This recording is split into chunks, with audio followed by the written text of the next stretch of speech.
Welcome to Late Registration Radio. This is Drip Davis. We are the Vibehouse Media Group coming to you with Late Registration Radio. How you doing, Yelly? I'm doing great. How's everybody else doing?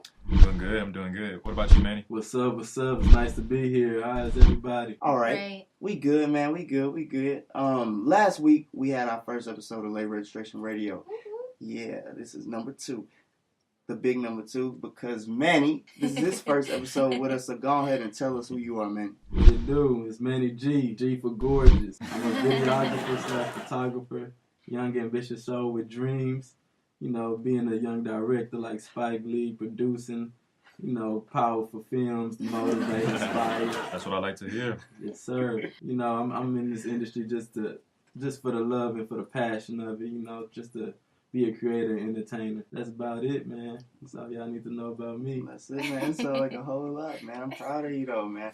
Appreciate it. Manny, last week, we also did one thing, because we have known each other for a while. Tell us a little bit about how you met each one of us and, you know, what we do together and what you do to be a part of the team. Man, it's funny, man. I met everybody inside of a certain classroom. Maybe, I think me and Marquis and Yelly had the same class for one semester, but, you know, I just peeped their characteristics a little bit. I'm like, okay, they seem like some pretty smart cats, you know what I'm saying? I'd like to work with them one day, but I never thought I would get the opportunity as soon. And we put it together, you know, and I've been with Drip since we was back in Cloverland playing basketball, man. He really didn't know me back then, but it's cool. I was a young kid back then, but now we done grew and we linked, know what I'm saying? It's what's up. Yeah, Manny my boy, man. I always give Manny a hard time, but that's my boy for sure. All right, so let's move on into these topics. We have a huge topic for y'all today. Big old topic. Yelly had a birthday this week. Oh, happy birthday. Everybody. 23. 23. Jordan, yeah. Yeah, Yelly, what you do for your birthday? Actually it was super low key this year. All I did was go to Benihana because I had to have the fried rice, and I went to work that morning, so that was not interesting. Yeah, it was really low key. I didn't really want to do anything for my birthday other than go out to eat, just because I just didn't do anything really last year. So I just wanted to keep on going with that. Maybe next year I'll do something big though. All right, well, you know, we mentioned you on your birthday. You really wasn't responding to our texts and stuff like that. At all. But, you know. It was my birthday. we can let her slide with that one. We still told happy birthday and everything. I told you guys thank you. Okay, wait, so let me ask you this. Is there anything that you did this year versus last year? Well, like I said, I went to Benihana, and last year I didn't go out to eat, but a bunch of my friends came to my apartment and surprised me with cake and ice cream. So that was one different. They should have did that this year, to be honest. But you know, I know how money is. Sounds good. All right. So, speaking of birthdays, over the weekend, Black Panther came out. And that was kind of like a black people birthday. Celebrate. You know, everybody's birthday that day. Man. Yeah, so the opening weekend sales, I mean, they were crazy. I think it hit how much over the first weekend? A lot. Yeah, I believe It a couple like million. It was like over 200 million. 218 million. Hey, that is not my strong suit. That's why I'm entertaining. Thank you. We're going to stick to the film. Appreciate it. That's why, that's why I got the crew. You feel me? That's going to hold me back. So, I don't know who all went to see Black Panther. I went to see Black Everybody Panther. and their mom went to go see that movie. And who all went to see Black Panther up here? I went to did. see I'm Black going Panther. later. I loved it. You Tonight. saw it? It was awesome. You Every saw it, black Marquis? person Of course needs I to saw see it. All right, so since Yelly did not see it, we won't spoil it. Thank you. I'm about to spoil the No, whole movie. don't spoil it. But I mean, I want to let everybody get a movie review, like how you felt the movie. Because I mean, if I had to give it a number, I would give it a strong, like 8.5 out of 10. Like Okay. I really enjoyed myself. It was a great film. For it being the first movie from out of the series of the Black Panther, I give it a 9. No lie, but because it's just like, come on now, it's one of the movies that's up there because it just touched on a lot of factors. It was entertaining. I was on the edge of my seat from the beginning of the movie, and I was just like blown away at the end and all the quotes that was in it. It was amazing. Yeah, it was loud. How you feel about it, Marquis? Man, the movie was dope. Now, for me, the movie was so insightful to me because if you watch it, there's a lot of references of African culture. Mm-hmm. And besides the film aspects, such as lighting, the sound effects, the visual effects, all that stuff, the director had to do some heavy research on African culture because when you're talking about African culture, you don't want to step on no toes with that. Exactly. So you got to do your research and you got to go back and forth to make sure that you're hitting those points. And to me, that's just so insightful because it keeps you on your toes to make sure you're doing research about your work and not just putting anything out there. All right. Yeah, I like to add to that. So what's too. your rating though? How you rate it? I want to know before you Yeah, talking. what's your rating? All right, I give it a strong 9. Oh, That's my man. Oh yeah, definitely. Like I said, I give it a strong 8.5. Like I really feel like it did everything it was supposed to do. Like the movie was well written. It was well put together. I feel like whoever was in charge of the budget did their thing with the budget. Like they put a lot of stuff into the film. And I feel like it was unapologetically black. But I feel like a little bit of the movie, like I can't really say how I feel like where the parts because I spoiled the movie, but like I have my reasons for giving my 8.5. And I agree. said, I feel like it's a really good film though. I loved it. Like I would definitely go see it again. Yeah, I forgot I was about to spoil it for you. Yeah, I got so many spoilers on my mind, but we're gonna hold Thanks, it down. guys. All Alright, so I mean, we had a little bit about, Black Panther. We had our hero. Now we need another hero. I'm gonna let Marquis talk a little bit about these school shootings that's just been going on lately. All right, so first of all, school shootings, they're always tragic. Don't get me wrong, they're always tragic. And I feel like moving forward, now we have to be mindful, not only physically, but digitally, like on social media. We have to monitor as teachers, as colleagues, as friends, as families. We have to make sure that we aren't taking these references lightly. We have to make sure that we aren't being too careless on these school shootings. So if I'm at lunch and, Johnny's telling me, man, Marquis, Amber just broke my heart. She's not responding to my text messages. I really just feel like shooting the whole school up. He might laugh, but it's now up to me to take that and be like, you know what? That didn't really sit right with me. Yeah. And now I can go home and say, Mom, you know what? At lunch, Johnny said something to me that, it really didn't sit right with me. And then now we just have to have that conversation moving forward and making sure that, we're staying on top of these social media threats and things of that sort. Mm-hmm. Yeah, most definitely. How you feel about that, Danielle? School shootings? Like he said, they're definitely tragic. I feel like it shouldn't happen. I understand that kids, get bullied and everything like that. And I feel like there should be something in place that helps kids be able to feel like it's really easy for them to go talk to somebody before they resort to doing something, so drastic, like taking other people's lives. And when I was in school, we had somebody bring a gun to school, and we were on lockdown for it felt like all day. Luckily, nobody got hurt or anything. They ended up removing the student and everything. Mm-hmm. But it's just like you never know what somebody is thinking. Like to this day, I still don't know what the real reason was for him to have brought the gun to school and what he was planning on doing with it. So it's like you really have to be careful how you treat people and what you say For sure. to people. And also, it is hard, during our day and age to know what to take serious and what not to take serious because people do say so many jokes. And we see it every day. Yeah, and you don't want to say every single time somebody's joking like they're really going to do it because a lot of the times they're not, but then at the same time you don't know like how serious are they. Yeah, so I mean I definitely understand you on that, especially with these shootings that's just happening with the Florida shooting. He went in and he shot up the school, he killed 17 people. And with another one that just happened, Dylan Roof, he went in and shot up the black church and killed all those people. And it's like the media system is portraying those guys as, broken victims instead of what they really are. Because, where we come from and what we see on the media, people that's our skin tone, like, it don't matter if you getting picked on or bullied or not. Like, they tell you to deal with it. And then, somebody like that, they go shoot up a school and then, it's a problem somewhere else. But how you feel about that, man? Yeah, man, it's extremely sad to see those type of events take place, And I feel like the solutions that they're trying to, exercise are like teaching teachers how to, handle guns and have guns in classrooms. I'm like, man, I don't know if that's really a positive way of handling it, because it's like, what if the teacher have a mental breakdown, or what if the teacher have a bad day? You know what I'm saying? Walk up into the classroom like, you know what, I'm just tired of it. Or how they have like drills now for how to deal with these type of events. I'm like, man, what is the society coming to? We like socializing the kids and everybody to live one way instead of just, you know, putting limitations on certain rules and regulations in our society to make it at least a little bit more safer in our minds. You know. Mm-hmm. All right, so we're gonna take our break right here.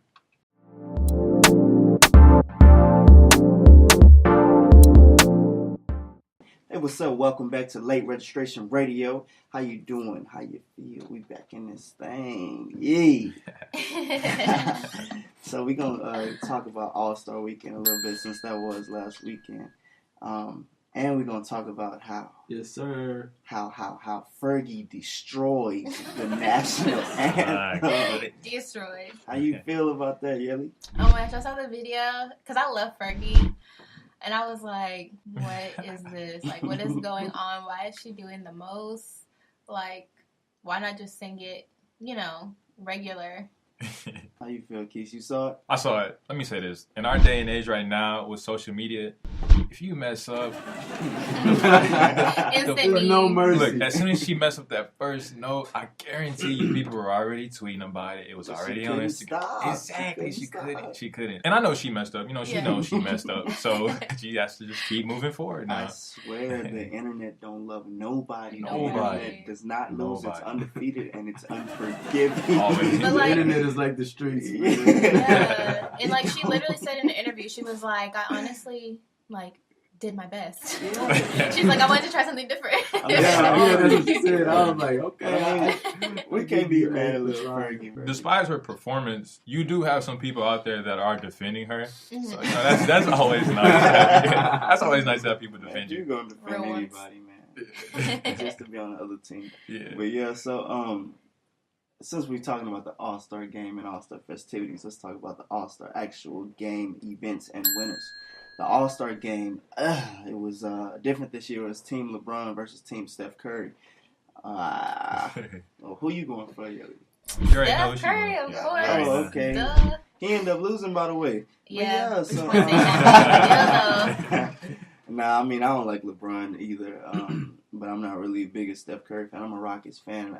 I am, like I said, a Kobe diehard fan. I'm going to great. How y'all feel about that, Marquis and Manny? Like I said, stated before, me and my dad always watch sports, even though I don't really dive too deep into sports, but you know, we enjoyed it. I enjoyed it. It was nice seeing the competition, and I always enjoy competition, so I had a great time viewing that with my dad as far as the AllStar Game goes. Yeah, I'm not a big sports guy, but you know, I'm King James all the way, you know what I'm saying? When I heard my boy won, I'm like, yeah, I know he gonna hold it down even though I ain't gotta watch it, you know. I understand you. Yeah, but shout out, I was on the first episode, I was in LA on the weekend of the AllStar, but you know, I had to get up out of there because them prices was going up, yeah.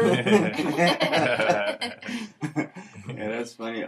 Speaking of LeBron, I mean, like I said, LeBron's a crybaby on court. He is a tremendous athlete. But you can't take away from his athletic ability. Yeah, I can't take away from that. But he did win MVP of the AllStar Game, so I mean, I guess we can put a clap for him or a drum roll or something like that. I got you. Yeah, so let's move on to the dunk contest. It wasn't really interesting to me this year as I felt it could have been. Why you say that? Because, I mean, it was just some of the people that was in the dunk contest. It's like, you know, they wasn't really the high flyers that we used to see. Yeah. So, I mean, it was just, it was all right. You don't feel like, do you feel like it wasn't enough variety as far as players? I feel like it wasn't the right brand of talent. Yeah, except for Larry Nance. He's a dunk phenom, and he jumps over the rim. But, I mean, Donovan Mitchell did his thing, too, but everybody else was just like, why are you here? So, what was homeboy's name that took off his jersey and had the Vince Carter jersey on up under? That was Donovan Mitchell. That's the one who won. Okay, well, I know that was much respect, but know what I'm saying, it was nothing like he Carter's. would never be Vince. It was nothing like Carter's. Never I'm like, yeah, it was nice. It was cool, but it wasn't Vince. Like, for you to rip your jersey off and come out to Vince, like, you gotta do it like Vince. Yeah, you gotta do it like Vince. And Vince didn't do it like that. Vince was like, he said, as long as I got the jersey, I'm good. Yeah, and I mean, he won because of that, but Larry Nance did a hell of a dunk. He threw the ball up to the rim, caught the ball in the air, threw the ball at the rim again, and dunked it. Yeah, he did all of that. And he got a 50 for the dunk, but because he didn't get a high score the first round, he ended up losing because Donovan Mitchell got a cheap dunk. Yeah, I mean, but it was cool. I mean, it was all right. 3-point shootout. It was a lot of good shooters. You know, had Devin Booker who took home the trophy. 3-point shootout, you know, it's just kind of whatever. But yeah, I was looking for Devin Booker, Paul George, and Klay Thompson, and one of my guys came out with that. Yes, sir. With that shootout championship. So, how y'all feel about that? I really, honestly, just feel like they should have just let me be in that contest. I would do that right now. Yeah, I saw it on social media. Yeah, I saw a lot of posts about it on social media because you don't even need a TV anymore. You just get on Twitter, get on Instagram. Exactly. That's what it is. I'm like, yeah, I see it when I wake up. So speaking of All-Star Weekend as well, we're going to go into a different little way. We had some rap beefs that took place during the All-Star Weekend. Cardi B. You want to call it rap? I mean, look, Cardi B is, she's taking over. Okay, we're talking about Cardi B first, okay. No, yeah. I give Cardi B her respect. I know. You got to, she doing her thing, you know what I mean? She doing her thing, that's all you can say. So Cardi posted a picture on Instagram of her in a blue chinchilla and called it flu. And that's disrespectful to the Crip gang. And the LA Crips had a problem with it, but Cardi says she don't care. You know, she bloody, she gonna do her thing. I mean, I don't blame her. So she went out to LA. She didn't make a big fuss about it. She did her thing. She upped her security and she got her money like she was supposed to do. Wow, that's crazy. Another rap beef. Yeah, that's the one. Tekashi 6ix9ine All-Star Weekend. Oh man, he also got told not to come to LA. Tekashi and Cardi B got told not to come. But who is he though? Like, Yelly, you know a lot about music. I do, and I've seen his little posts on Instagram, and I don't know. I see that too. I see that too. I just scroll. I scroll right past. Bro wasn't even fighting, bro. It was like he just wanted to be in a scuffle. Like I said, my man say he was in a beef. If he say he was in a rap beef, he was. Can I take away from the man? No, I cannot. But I mean, look, they told him not to come to LA. He went to LA anyway, did his thing, and he really left unharmed. They really testing LA. Like, wait, so why wasn't he supposed to be in LA? All right, because Tekashi, he been running into the law a lot, and he's supposed to be a member of the Blood gang on the East Coast, and I guess an article came out about him allegedly involved in with a child that was underage. And the LA Bloods said, "Hey, we have a problem with this. Like, if you out here, dealing with kids, like you bloody over there, but you not good over here in LA." Oh, okay. So it started a whole beef. But I mean, I wouldn't really call it beef with Cardi because Cardi still went out there, did her thing. Yeah. She was front row at the game, looking good, doing her thing, untouched.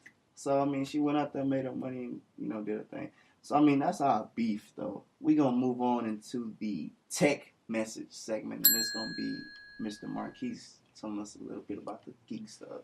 Let's get it. All right, so today I want to touch on phony URLs and emails and different links. It's real easy for us just to get on the internet and start clicking stuff without knowing where it's coming from or who sent it. So I just want to touch on phony URLs. When somebody sends you a link, make sure that link is valid. You know what I mean? Just don't start clicking on just anything because that can be very, very, very harmful to your computer and also your personal identity.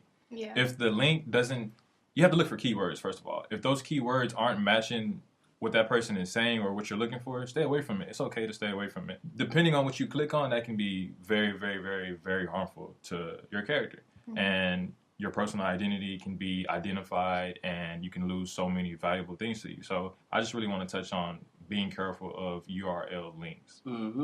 Also with downloading things, just don't start just downloading anything from the internet. Make sure you know where it's coming from, what you're going to get out of it. And if you do have a problem make sure you go to somebody for it. There's a lot of people that can help you with things like that. Whenever you get to talking about all that stuff, man, I'm here with you all the way until we get to, the middle part. Gotcha. It gets real crazy, huh? I need to go read a book or two. But yeah, we're going to move into cool story from Yelly. From me. So the story that I have for you guys today is about some graffiti artists that, obviously did some graffiti illegally on a building. And the developer of the building actually painted over it. And so the graffiti artist sued that developer, and they ended up winning.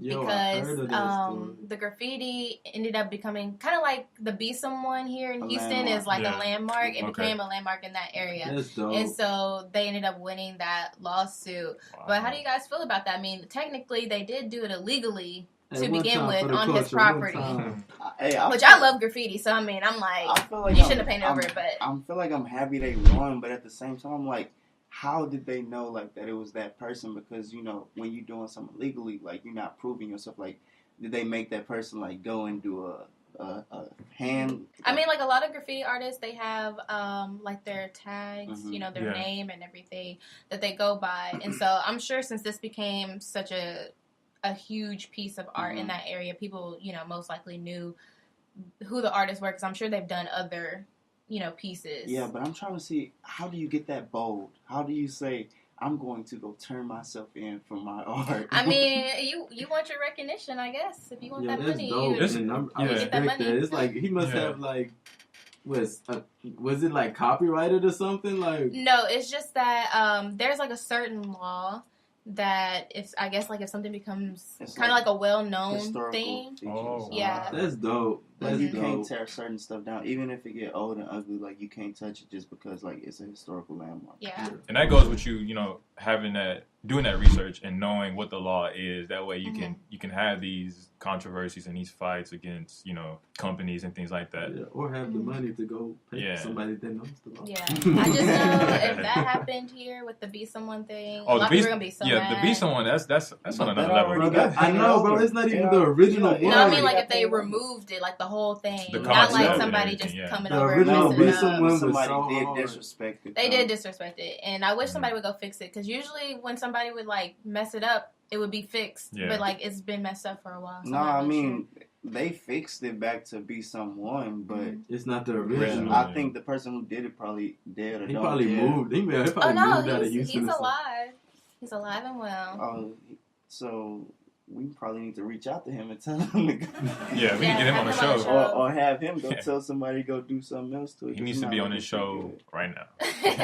Moving along with that, since we are talking about some wise things, we're going to go into Yelly's words of wisdom. All right, so my quote that I have for you guys today comes from Jeff Bezos, which is the Amazon founder. So y'all know he's a very rich man. So the quote I have is, what we need to do is always lean into the future. When the world changes around you and when it changes against you, what used to be a tailwind is now a headwind. You have to lean into that and figure out what to do, because complaining isn't a strategy. No excuses. No excuses. You just need to adapt to whatever is going on and don't complain about it. Just do what you need to do to fit in with everything. Very insightful. I like that one. That was good. Yeah, that's dope and deep. So that wraps up our show. I'll let Manny go ahead and take us out. Thanks for listening to Late Registration Radio. It's been beautiful. Follow us on IG at Vibehouse Media. See you next time. See you guys later. Yeah, I like that.